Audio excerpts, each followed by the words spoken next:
Hi, I'm Blaise Agurarcas. I am an architect in Microsoft's Live Labs. Microsoft Live Labs is a new organization. We're really focused on pushing the state of the art in software. One of the things we're working on in Live Labs is a technology called PhotoSynth, which takes a number of digital photos of an environment and knits them together into a three-dimensional experience of that space that you can move through almost as if you were in a 3D game. PhotoSynth started off as phototourism, the thesis project by Noah Snavely at the University of Washington. He was advised by Steve Seitz and Rick Zalisky at Microsoft Research. And the idea was to take a series of digital photos and jigsaw puzzle them together into the three-dimensional environment. When we started working on that as PhotoSynth, the idea was to bring those capabilities to the web. We've been talking to the scientists at NASA about how we can use PhotoSynth to help them with their work and how we can use it to bring the imagery that NASA collects closer to their audience. Here we are on the 34th floor of the Vehicle Assembly Building, high above the ground, looking at the shuttle as it's getting ready to roll out. And you can see that we took a series of shots over here from the 16th story.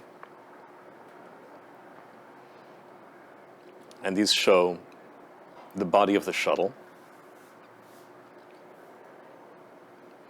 We can go here and take a closer look at the nose and at some details.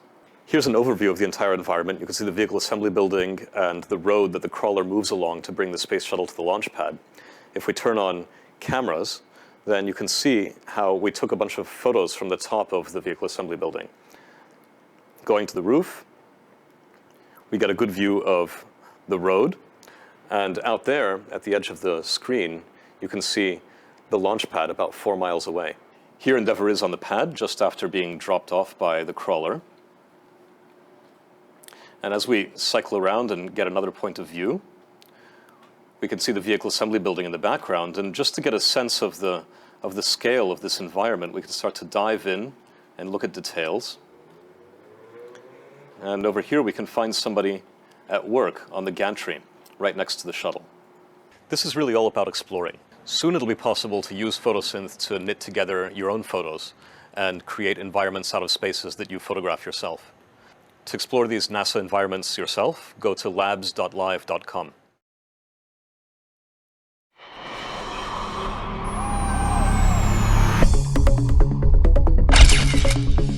You can think about what PhotoSynth does as linking images together. Whenever images are taken in a common environment, it's as if you form a hyperlink between them. And so now if you think about the emergent network of hyperlinks between images that can be built by a crawler, say, going out and searching the whole web, it's a very powerful idea. Here's a shot of St. Peter's Basilica. We're looking at it where we can navigate through hundreds of photos. The fun thing happens when we arrange all of these guys into a common three-dimensional environment. Here's a point cloud, a model that's been reconstructed from all of those images. Let's turn all of the images on so we can see where they all ended up. You see this kind of complicated picture of lots of photos in their own planes inside that model. Let's go dive in and find the photo that we were looking at. And now we can move back and forth among different photos like this, just moving from side to side.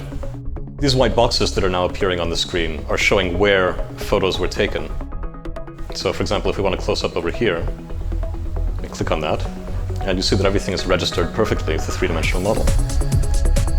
So you can imagine a technology like this one with many people's photos being registered simultaneously becoming like a three-dimensional map or a universe. We have a three-dimensional reconstruction of the environment. And we can also, of course, look at those photos individually. And then from there we can navigate around the space either via photos or via the entire environment. This is all of them turned on simultaneously, which is kind of fun. If we want to look at other images similar to the one that we're looking at right now, we can do this trick. Now we grouped close to the center of the screen all of the images that shared a lot of context with that image that we were just looking at before. These are nearly identical shots. Here's, for example, a close-up of this clock. Looking at similar shots, we see that the clock also occurred in a number of other photos, like this one. So this gives you a way of grouping and navigating between images using the image contents without any kind of tagging having taken place beforehand, no hand intervention. This shows you how we can zoom on different parts of the image. And as we zoom, only the necessary data for that particular part is coming in over the network. This is all of the images that had this same content anywhere in them. So Here's another image of the same museum, another image, and you can see the registration happen in real time as we go back and forth between those images. Here we're moving back and forth among neighboring images, so images that share some content. So this gives you a kind of neighbor tour, gives you a rapid way of navigating around inside that space. If you had an image like this one somewhere on the web and you wanted to know what's in one of those murals, another photo would just be discoverable like that. This photo could have come from somewhere else entirely. It certainly gives you a way of looking at other perspectives on something, or close-ups, or what's around the corner based on a starting image. Let's say that this close-up is on a web page that talks about this particular scene. You could dive in and then dive back out at that web page. And so it gives you a way of linking contextually across different places in the web where the image content actually lives. This long-standing dream of augmented reality, where the computer will tell you about the world, the real world that you're immersed in, will finally be delivered with this kind of PhotoSynth technology. We're going to see a collision of the real world and the virtual world that'll create this incredible experience that people can go and visit and really get a sense of what it's like to see things they've never seen before.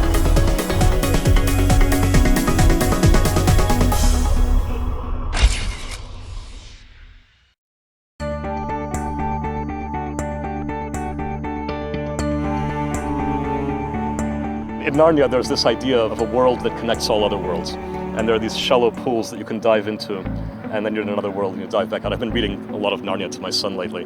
You could think about what we're doing is making that wood between the worlds that connects the worlds of photos from many, many different web pages into a woven whole.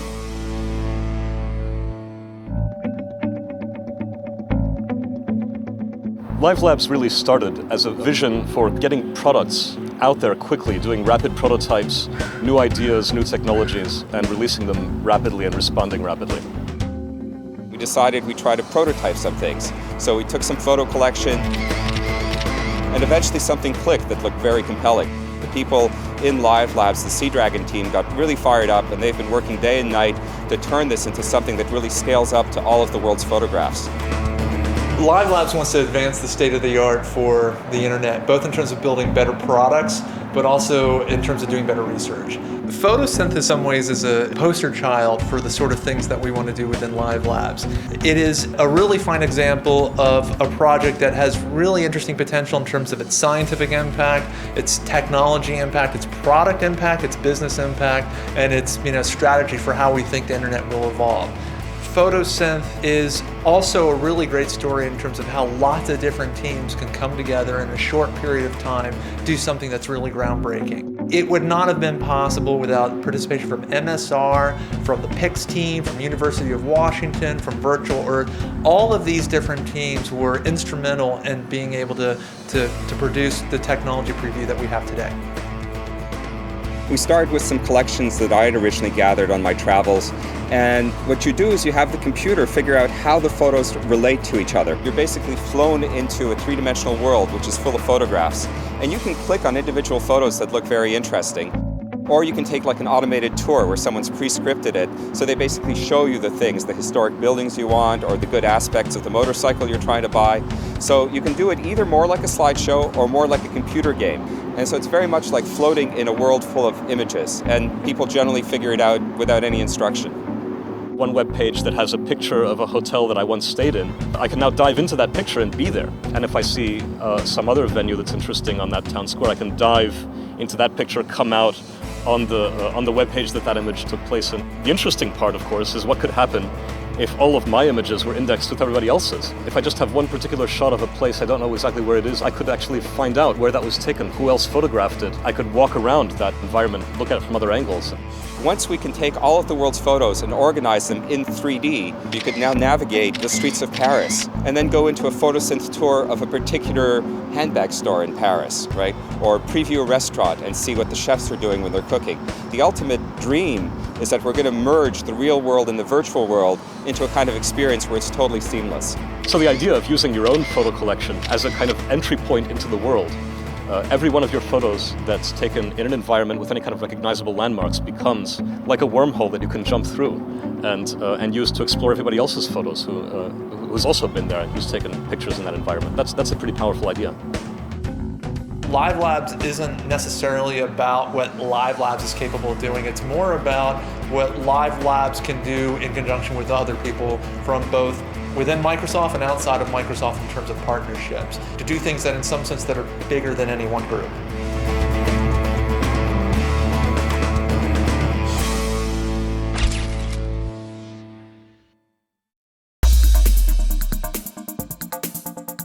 It's very exciting to feel like we're really at the crest of this wave with the PhotoSynth project. A lot of things have come together. There's the basic research in computer vision coming from Microsoft Research at the University of Washington.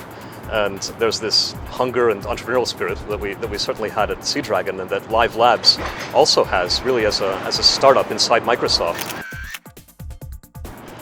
PhotoSynth is the combination of two technologies. One of them is Sea Dragon, and phototourism is a project that Noah Snavely did as a graduate student at UW. So at the University of Washington side, Noah and I had been playing with ways of taking photographs of the scene from different camera viewpoints and trying to create smooth camera transitions between those two camera viewpoints. In parallel with this, Rick Salisky at Microsoft Research was capturing large data sets from his own travels, and he was also interested in creating 3D models, and we kind of joined forces, and that was the beginning of a very fruitful collaboration. When I first saw kind of the first 3D reconstruction, which is of a town square in Prague, I got really excited, and this is kind of my first major project that I've been working on at UW. Noah was able to download a set of images and automatically reconstruct a 3D model that we could visualize in 3D, and this was reconstructed purely from photographs on the internet. On the Sea Dragon part, there's of course Blaze, who envisaged this world in which you wouldn't have to think about resolution anymore. This is Bleak House. It's the entire book, or if we zoom in deeply, you see this kind of progressive resolution. That's real text. It's not an image of text, which I'm proving by zooming in like that. This would be a terapixel image if we had actually digitized it and we're rendering it that way. We have an institute that's at the intersection between lots of these different groups, and so being able to straddle multiple worlds, I think it helps us to think about problems in an entirely new and different way. PhotoSynth has been such a pleasure to see evolve from week to week, getting simpler and easier for people to use, but also we keep discovering new ways to up the wow factor. Making those photos really paste onto the environment in a much richer way and make that environment be about more than just a point cloud, but really something more game-like. In the long term, I'm hopeful that this will be a new visual medium, just like photography and video, where people can basically create photosynths in surprising ways that no one has done before. People are going to enjoy and share their photographs in a much more creative and immersive way. Finding relations between photos will allow you to explore them in the same way that you can just navigate through the web, but in a much more visually compelling way. If you wanted to take one of your photographs and see who else took photographs of this scene, what does this scene look like from different viewpoints, you can now do that. You can also transfer information between photographs. If you do a search on a photo service for the tag Rome, for example, then about 80% of the pictures that you find there are liable to register with other pictures. They have something rigid in them, and that really raises the possibility of these massive interconnected environments of Rome in 3D built of hundreds of thousands of users' photographs. We're doing things that are almost like mashups in the browser in real time. This is an example of where the whole is really greater than the sum of the parts. I'm very excited about where this is going in the future, because I think it's an example of how research can make the bridge from an academic setting, where we did it at the University of Washington and Microsoft Research, directly into products at Microsoft. And it's the new structure of Live Labs that enables that to happen. We have the university, we have Microsoft Research helping to do some fundamental work, then we have Live Labs prototyping all these things and bringing them out to the market so that we can actually bring them to the public. I can't wait to see what happens with this.